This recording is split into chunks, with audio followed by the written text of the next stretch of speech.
ಹಾಂ, ಇದರಲ್ಲೇ ಗೊಬ್ಬರ ಮಿಕ್ಸ್ ಮಾಡಿದ್ದೀವಿ ರೀ. ಎರೆಹುಳುವಿನ ಗೊಬ್ಬರ ಏನಾಗ್ತದಲ್ಲ, ಎರೆಹುಳು ತಯಾರಾಗಿ ಮಾಡುವಂಥ ಗೊಬ್ಬರ ಇದೆ. ನಿಮ್ಮ ಭೂಮಿಯೊಳಗೆ ಎರೆಹುಳುಗಳು ಉತ್ಪನ್ನ ಆಗಲಿಕ್ಕೆ ಸಹಾಯಕಾರಿಯಾಗುವಂಥ ಗೊಬ್ಬರ ಇದೆ ರೀ. ಬರೀ ಒಂದೇ ಟೀ ಸ್ಪೂನ್ ಹಾಕಿದ್ದಲ್ಲ ಸರ್ ಇದು? ಒಂದೇ ಒಂದು ಟೀ ಸ್ಪೂನ್ ಹಾಕಿದ್ದು 1 ಲೀಟರ್ವರೆಗೂ ಇದನ್ನು ನೀರು ಹಾಕ್ತಾ ಇದೆ. 1 ಲೀಟರ್ ನೀರು. ಸೊ ಫುಲ್ ನೀರನ್ನು ಕನ್ಸ್ಯೂಮ್ ಮಾಡ್ಕೊಳ್ತಾ ಇದೆ. ಸೂಪರ್. ಒಂದೇ ಒಂದು ಟೀ ಸ್ಪೂನ್ ಹಾಕಿದ್ದು ಫುಲ್ಲ ನೀರನ್ನು ಕನ್ಸ್ಯೂಮ್ ಮಾಡ್ಕೊಳ್ತಾ ಇದೆ.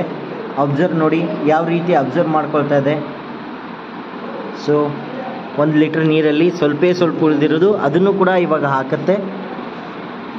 ಇಲ್ಲ